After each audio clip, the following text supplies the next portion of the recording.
Good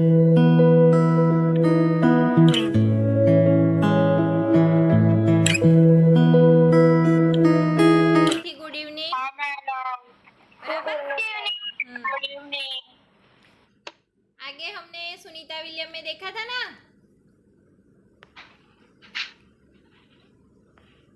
कौन है उनकी लेखिका? कोकिला पारेख। कोकिला पारेख। पारेख, हाँ। कोकिला पारेख। और हमारे भारत की सबसे पहली अंतरिक्ष यात्री कौन थी? कल्पना चावला। कल्पना चावला। और भारतीय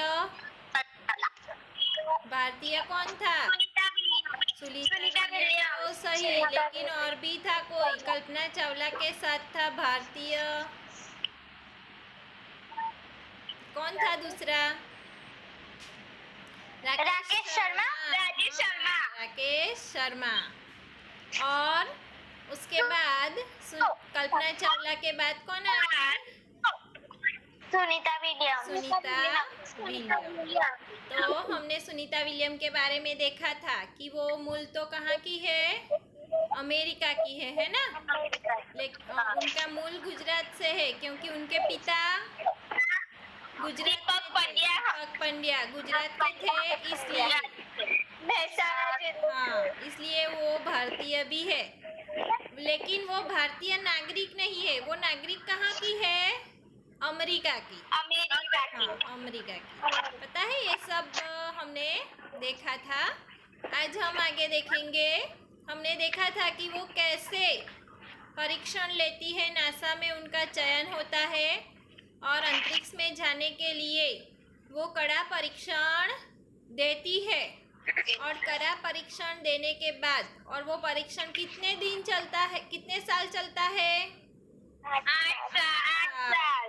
और उसमें उनको बारहीनता के लिए 9 दिन पानी के अंदर भी रहना पड़ता है और बाहर नहीं निकलना होता। मैंने ये सब बताई थी, बराबर, आपको माहिती। आज हम सुनीता विलियम के बारे में आगे देखेंगे। चलो देखें। तो हमने सुनीता विलियम के बारे में देखा था कि सुनीता विलियम हमारे लिए एक बहुत ही गौरव लेने वाली बात है उनकी कि वो 6 महीने अंतरिक्ष में रहकर वापस लौटी थी। और उनके पिता दीपक पंड्या थे, जो वो मूल से गुजराती थे। उन्होंने अमेरिका चले गए वो हमेशा के लिए, और वहाँ जाकर उन्होंने उर्सबाइन लड़की से शादी कर ली। और फिर सुनीता, दीना और कौन तीसरा कौन था? जय। वो 3 संतान उनकी थी। उनमें सुनीता सबसे छोटी थी। और फिर सुनीता का बचपन से ही सपना था स्पेस में जाने का, वो हमें पता है। और उनका जून 1998 में सुनीता को नासा के लिए चयनित किया गया, यानी कि पसंद किया गया। अगस्त 1998 में उन्होंने नासा में प्रशिक्षण प्रारंभ कर दिया। कड़े प्रशिक्षण के बाद सुनीता खुद अंतरिक्ष यात्रा के लिए तैयार हो गई।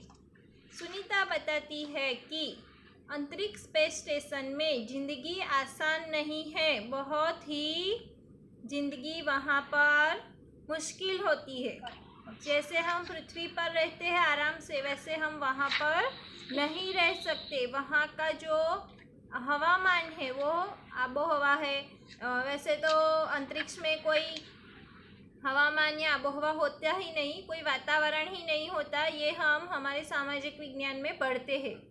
तो ऐसी जगह पर रहना बहुत ही मुश्किल होता है।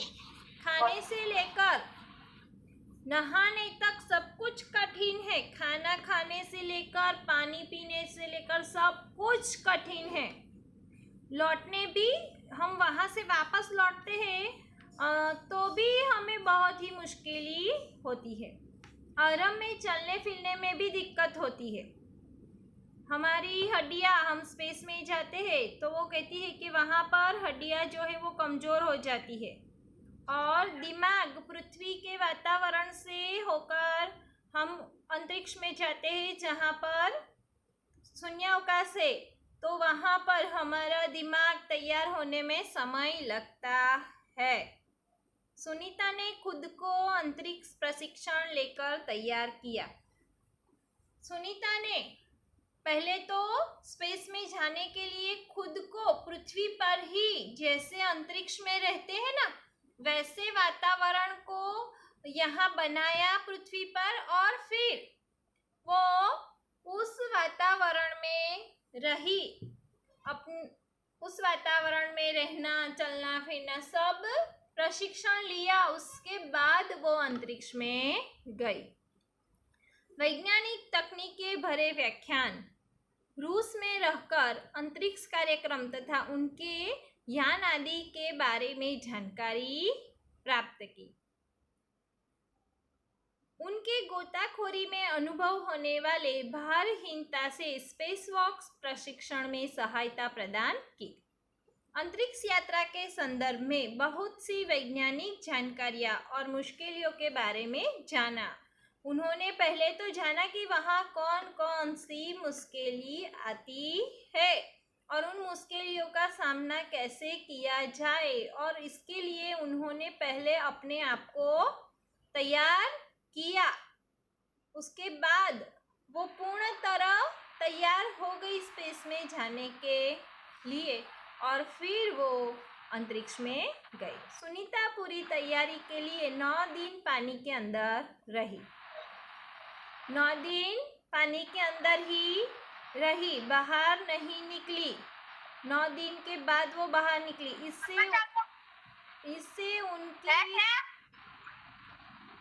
इससे उनके शरीर को जो वातावरण होता है अंतरिक्ष का, उसमें रहने की प्रशिक्षण मिलती है। वो उसमें रहने के लिए उसमें आदत सी हो जाती है, क्योंकि जब शून्यावकाश में जाएंगे तब वहाँ पर उनको भारहीनता का भी अनुभव होगा। और इस तरह उनको ये प्रशिक्षण खत्म करने में करीब 8 साल लगे।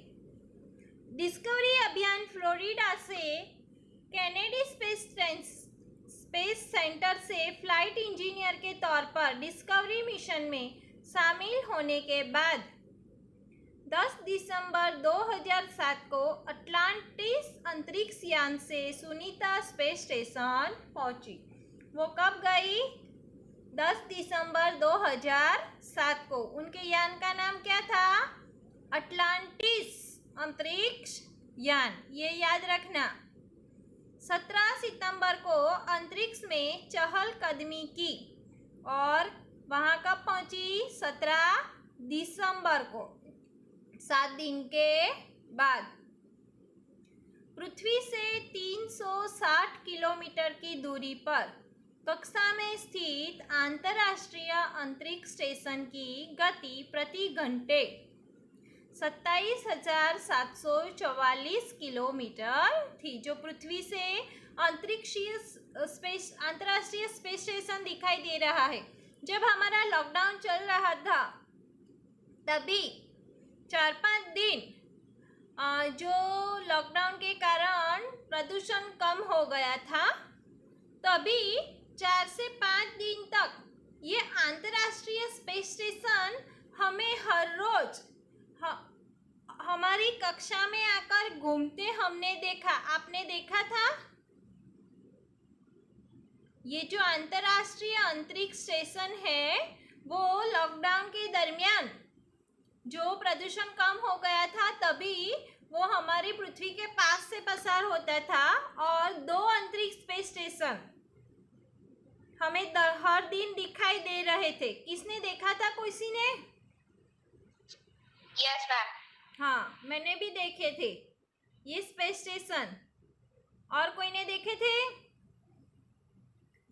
वो ऐसे स्पेस स्टेशन पूरे नहीं दिखाई देते, वो एक स्टार की तरह दिखाई दे रहे, लेकिन हमें जो समय दिया गया था उस समय हम उस जगह से हमें दिशा भी दी गई थी, उस दिशा से हम देखते तो वो हाँ मैम टेलीविजन पे आता था। टेलीविजन पर भी कि आता कौन से था समय में और हम अपनी आंखों से, नरी आंखों से उन्हें आकाश में भी देख सकते थे। हाँ मैं जोई तो क्योंकि वो हर रोज समय आता था। समय भी दिया जाता था और कौन सी दिशा में निकलने वाला है और कौन सी दिशा में वो पूरा होने वाला है वो सब हमें दिया जाता था और वो हम देख सकते थे। वो उसी दिशा से निकलता था, सेम समय पर निकलता था और फिर सेम समय पर वो जिस दिशा में पूरा होने वाला है उस दिशा में पूरा भी होता था। वो एक स्टार की तरह दिखता था, वो लाइट दिखाई देती है ना एक वैसे, पर लेकिन हमें पता चल जाता है कि वो अंतरिक्ष स्पेस स्टेशन ही जा रहा है। वो हर रोज लगभग 7 दिन तक दिखाई दिया था। तो ऐसी घटना, अंतरिक्ष स्पेस स्टेशन वो हमारी पृथ्वी से कितना दूर है? 360 किलोमीटर दूर है। कौन सा? अंतरराष्ट्रीय अंतरिक्ष स्पेस स्टेशन, वो ही दिखाई दिया था। हाँ, नेशनल स्पेस स्टेशन ही दिखाई दिया था। 360 किलोमीटर की दूरी पर है। उसकी गति प्रति घंटे, 1 घंटे में कितने किलोमीटर का अंतर काटता है? 27,744 किलोमीटर की गति से वो आगे बढ़ता है। यह अड्डा पृथ्वी के प्रतिदिन 15.7 चक्कर काटता है। देखो पृथ्वी के कितने चक्कर काटता है? 15.7 चक्कर काटता है। 15.7 अर्थात सुनीता ने पृथ्वी के 2,967 चक्कर अपने अंतरिक्ष प्रवास में लगाए। पृथ्वी के कितने? वो अंतरिक्ष का प्रवास कर रही थी, तो वो कहाँ गई थी? अंतर्राष्ट्रीय स्पेस स्टेशन पर गई थी ना। तो स्पेस स्टेशन एक दिन में 15.7 चक्कर काटता है। तो सुनीता ने पृथ्वी के कितने चक्कर लगाए? 2,967। इस अभियान में सुनीता ने 29 घंटे 17 मिनट तक स्पेस वॉक करके अंतरिक्ष में रिकॉर्ड बनाया। इससे पहले अप्रैल माह में 4 घंटे और 24 मिनट में मैराथन जीतने वाली पहली अंतरिक्ष यात्री बन चुकी। मैराथन दौड़ जो होती है उसमें सुनीता विलियम ने स्पेस में से हिस्सा लिया था और उन्होंने 4 घंटे और 24 मिनट वो मैराथन पूरी की थी। अंतरिक्ष में बोस्टन मैराथन में 4.5 घंटे में 42 किलोमीटर का सफर काटने वाली प्रथम अंतरिक्ष यात्री हुई। सुनीता ने अंतरिक्ष में 188 दिन और 4 घंटे के सैनॉन ल्यूसिक का रिकॉर्ड तोड़ा। देखो जो सैनॉन ल्यूसिक था उसका रिकॉर्ड भी उन्होंने तोड़ा, क्योंकि सब मैराथन में वो विजयी हुई थी, प्रथम अंतरिक्ष यात्री थी वो, क्योंकि उन्होंने बोस्टन मैराथन में 4.5 घंटे में 42 किलोमीटर का सफर काटा। अंतरिक्ष में 4.5 घंटे में 42 किलोमीटर का अंतर काटा था। और किसका रिकॉर्ड तोड़ा? सैनॉन ल्यूसिक का। सुनीता विलियम्स का 6 महीने तक रहने का अनुभव है। वो 6 महीने तक स्पेस स्टेशन में रही। वहाँ व्यायाम करना बहुत आवश्यक है। हर रोज व्यायाम करना पड़ता है ताकि मांसपेशियां और हड्डियों की शक्ति बनाई रखी जा सके, शरीर को लचीला बनाए रखा जाए, जैसा कि साइकिल चलाना, दौड़ना, हवा में तैरना आदि। ये सब व्यायाम वहाँ पर करने पड़ते हैं हेल्दी रहने के लिए। वैसे तो हमें पृथ्वी पर भी ये सब व्यायाम करने ही पड़ते हैं ना। हम पृथ्वी में व्यायाम करते हैं ना, हम यहाँ पर, तभी हम यहाँ पर हुष्ट-पुष्ट रह सकते हैं। वैसे वहाँ पर भी हमें हर रोज और हमें वहाँ जाकर तो व्यायाम करना ही पड़ेगा ना, क्योंकि यहाँ का जो वातावरण है तो वहाँ पर तो हम शून्य अवकाश में हैं, तो यहाँ से जो तफावत है वातावरण में, उसके कारण जब हमें यहाँ पर हुष्ट पुष्ट स्वस्थ रहने के लिए व्यायाम करना आवश्यक है, तो वहाँ तो उससे कई ज़्यादा आवश्यकता होगी। अंतरिक्ष यात्री में सोना मुश्किल, रोज डिब्बाबंद भोजन, भारहीनता, शरीर के लचीलेपन तीव्र गति से खत्म होते हैं। अंतरिक्ष यात्रा में सोना भी बहुत मुश्किल है। रोज डिब्बाबंद भोजन खाना हम यहाँ से जो ले गए हैं, हम वहाँ पर तो कुछ बना नहीं पाएंगे, तो इसलिए क्या है, हम यहाँ से जो डिब्बे बंद भोजन लेके गए हैं वही हमें वहाँ खाना होता है, और वहाँ भारहीनता है, गुरुत्वाकर्षण बल है ही नहीं, इसलिए हमारे शरीर की जो लचीलापन होता है मांसपेशियों में, वो एकदम जल्दी से खत्म हो जाता है और हमारी मांसपेशियों और हड्डियों को क्षति पहुंचती है और मुश्किल आती है। सुनीता ने अंतर्राष्ट्रीय अंतरिक्ष केंद्र में 6 महीने का प्रवास के दौरान कई महत्वपूर्ण कार्य किए, जैसे human life science, physical science, पृथ्वी का निरीक्षण करना। वहाँ से उन्होंने पृथ्वी का भी निरीक्षण किया और उनको पृथ्वी वहाँ से बहुत ही सुंदर दिखती थी। तो देखो, हमें भी इच्छा होती है ना कि हम भी दूर से जाके हमारी पृथ्वी को देखें कि वो कैसी दिखाई देती है, लेकिन वो बहुत ही कठिन काम है ना। शिक्षा और टेक्नोलॉजी, डेमोन्स्ट्रेशन जैसे विषयों पर भी उन्होंने काम किया। इसके अलावा सुनीता ने इस दौरान जमा किए गए ब्लड सैंपल न्यूट्रिशन से संबंधित अनुसंधान कर रहे वैज्ञानिकों तक भी पहुंचाए। वहाँ उन्होंने ब्लड सैंपल जमा किए, वहाँ गए और फिर जो वातावरण चेंज हुआ उसके कारण जो ब्लड में बदलाव आता है, वो सब सैंपल इकट्ठे किए थे अपने, और वो सब भी, और वहाँ पर क्या क्या न्यूट्रिशन की ज़रूरत होती है, ये सब भी बातें उन्होंने वैज्ञानिकों तक पहुँचाई।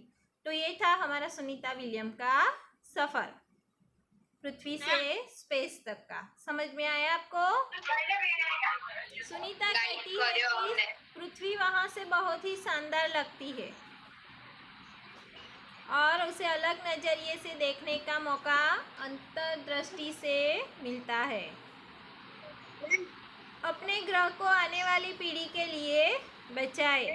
अंतरिक्ष मिलजुल कर काम करने की बढ़िया जगह है। पृथ्वी पर इतनी सुंदर पृथ्वी है ना, वहाँ से हमें दिखाई देती है कि हम पृथ्वी पर विवादों में उलझे रहते हैं, लड़ाई झगड़ों में, है ना कि नहीं? तो ये सब हमें नहीं करना चाहिए। समझ गए आप? दिल्ली के अमेरिकी सेंटर में अंतरिक्ष यान जब भारत से गुजरा, तब वीडियो कॉन्फ्रेंस के दौरान सवालों के जवाब देती सुनीता ने कहा कि यहाँ से विश्व सीमाओं में बटा नजर नहीं आता, कोई सीमाएं नहीं दिखाई देती, केवल पृथ्वी की सुंदरता ही नजर आती है। हमारा सुंदर ग्रह, देखो वहाँ से उन्होंने पृथ्वी का क्या किया था, निरीक्षण किया था ना, इसीलिए वो ये पृथ्वी की सुंदरता का वर्णन कर रही है कि हमारा सुंदर ग्रह, सुंदर ग्रामीण इलाके, सुंदर पहाड़ और आसमानी रंग के सुंदर महासागर, हरे मैदान और अनेक रंगों में ज़मीन दिखाई देती है। हमें पता है ना, हमारी ज़मीन के कई रंग है और यह दृश्य बहुत ही मनोहर था। 19 जून 2007 को स्पेस शटल अटलांटिस सुनीता समेत 7 अंतरिक्ष यात्रियों को लेकर धरती की ओर रवाना हुआ। देखो वो कब गई थी, 10 दिसंबर को गई थी ना। दिसंबर, जनवरी, फरवरी, मार्च, अप्रैल, मई और जून, 10 दिसंबर को गई थी और 19 जून को फिर वो वापस आई। पूरा विश्व सुनीता की सकुशल वापसी के लिए प्रार्थना कर रहा था। 194 दिन 18 घंटे और 58 मिनट अंतरिक्ष में बिताकर ब्रैकेट बनाकर सुनीता की वापसी 22 जून 2007 को हुई। वो 19 जून को निकली तो 22 जून को पृथ्वी पर वापस आई। वैसे 10 जून को पृथ्वी पर से निकली थी तो कब वहां पर पहुंची थी अंतरिक्ष में? पहुंची थी 17 दिसंबर को, है ना। 10 दिसंबर 2007 को वो निकली थी तो 17 दिसंबर 2007 को वो पहुंची। उसी तरह जब वो वापस आ रही थी तो 19 जून 2007 को अंतरिक्ष से निकली तो 22 जून 2007 को पृथ्वी पर वापस आई। सुनीता के आश्चर्यजनक कार्य से भारतीय और गुजरातियों का स्वर ऊंचा हुआ। एक मिनट, हम कह सकते हैं कि यदि नारी को सर्वोच्च स्थान पर बिठाना है तो सुनीता की तरह हमें साहसी और महत्वाकांक्षी बनना पड़ेगा। बोलो। तो ये थी हमारी सुनीता का सफ़र और हमें भी आगे बढ़ना है, हमारे जीवन में कुछ करना है तो क्या करना पड़ेगा? हमें भी ऐसा साहसी और महत्वाकांक्षी बनना पड़ेगा। समझ गए आप?